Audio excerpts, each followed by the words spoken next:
آپ کو البانیہ میں سویٹ ڈشز کی بہت زیادہ ویرائٹی دیکھنے کو ملے گی، جن میں سب سے فیمس شکر پارے ہیں۔ یقیناً نام سن کے آپ کو لگا ہوگا یہ شاید پاکستانی یا کوئی انڈین ڈش ہے، لیکن ایسا ہرگز نہیں۔ یہ ایک البانیہ کی سویٹ ڈش ہے جسے آلمنڈ کے ساتھ پیسٹری میں تیار کیا جاتا ہے۔ اس میں لیمن فلیور اور شوگر سیرپ بھی ڈالا جاتا ہے۔ یہ بہت ہی ٹیسٹی سویٹ ڈش ہے۔ آپ جب بھی البانیہ جائیں تو ایک بار اس سویٹ ڈش کو ضرور ٹرائی کریں۔ ناظرین، آپ نے 3 ملک کیک کا نام تو سنا ہوگا۔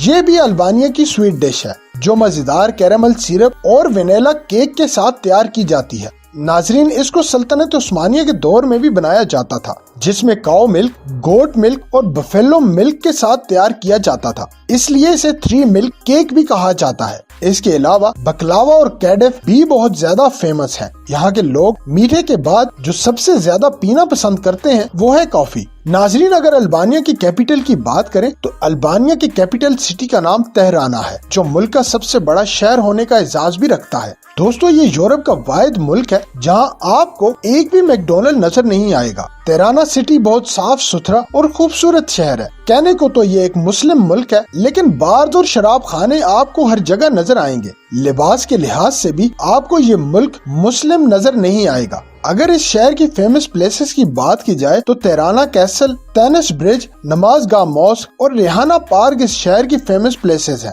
ناظرین، اگر ہم اس کی تاریخ پر نظر ڈالیں تو 2 سے 4 صدی تک یہ علاقہ رومن امپائر کے قبضے میں تھا۔ 9ویں صدی عیسوی میں یہ بلغاریہ کا حصہ بن گیا۔ 15ویں صدی عیسوی میں سلطنت عثمانیہ نے البانیہ کو فتح کر لیا اور اس ملک میں اسلام آنے کا سلسلہ شروع ہو گیا۔ 1912 تک یہ سلطنت عثمانیہ کا حصہ رہا۔ پہلی اور دوسری جنگ عظیم کے بعد اس ملک کے حصے ہو گئے، جس میں سے کچھ حصہ مونٹی نیگرو کے پاس چلا گیا اور کچھ حصہ یونان کے پاس چلا گیا۔ ناظرین، آپ سوچ رہے ہوں گے کہ اسلامی ملک ہونے کے باوجود یہاں شراب اور فحاشی کی کیا وجہ ہے، تو چلے میں آپ کو بتاتا ہوں۔ 1941 میں اس ملک کا وزیر اعظم انور حقصہ تھا، جس نے اس ملک میں ہر طرح کے مذہب پر پابندی لگا دی۔ چرچ، مسجدیں، سب کچھ جلا دیا تاکہ کوئی بھی انسان مذہب کو فالو نہ کر سکے۔ اور دوستو، یہ دنیا کا پہلا ایتھسٹ ملک بن گیا۔ ایتھسٹ ملک کا مطلب ہے کسی بھی مذہب کو نہ ماننے والوں کا ملک۔ یہ پابندی 50 سال تک رہی، جو 1992 میں ختم ہوئی۔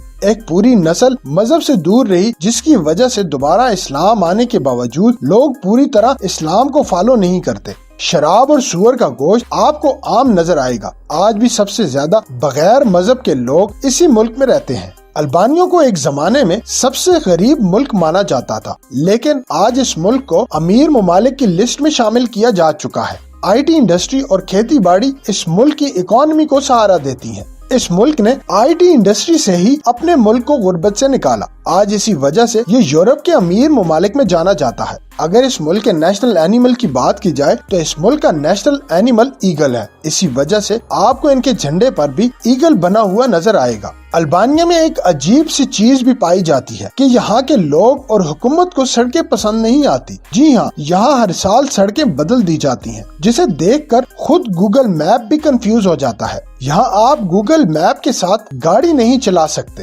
اس کی وجہ یہ ہے کہ ہر سال نئے راستے بنا دیے جاتے ہیں، جس کی وجہ سے گوگل میپ بھی غلط راستہ بتاتا ہے۔ اچھی چیز کے ساتھ ساتھ اس ملک کے ساتھ ایک بری چیز بھی جڑی ہوئی ہے، وہ ہے کرپشن۔ جی ہاں، اس ملک کو سب سے زیادہ کرپشن کرنے والے ممالک کی فہرست میں بھی رکھا جاتا ہے، اور پولیس اس ملک میں کرپشن کرنے پر پہلے نمبر پر ہے۔ یہاں آپ کو پولیس ہمیشہ فائن کاٹتی ہوئی نظر آئے گی۔ حالانکہ البانیہ کے لوگ بھی کسی حد تک اس کے ذمہ دار ہیں، کیونکہ یہاں کے لوگ ڈرائیونگ کے قانون کی پاسداری نہیں کرتے۔ ملک میں ٹریفک کا بہترین نظام بھی موجود ہے۔ اس کے علاوہ اس ملک میں 4 ایئرپورٹس اور ریلوے سسٹم بھی موجود ہے۔ اس ملک میں سڑکیں آپ کو ورلڈ کلاس لیول کی نظر آئیں گی۔ اس کے علاوہ ایک ایسا شہر بھی اس ملک میں موجود ہے جہاں آپ کو ایک بھی ٹریفک سگنل دیکھنے کو نہیں ملے گا، جس کا نام سپوترا سٹی ہے۔ البانیہ کی آرچرڈ جھیل کو یونیسکو ورلڈ ہیریٹیج میں بھی شامل کیا گیا ہے۔ یہ جھیل بہت خوبصورت ہے اور وزٹرز اس جھیل کو دیکھنے بہت زیادہ آتے ہیں۔ اگر آپ بیچز کے شوقین ہیں اور آپ کو بیچز پسند ہے تو کیسیمل کے بیچز بہت زیادہ خوبصورت ہیں۔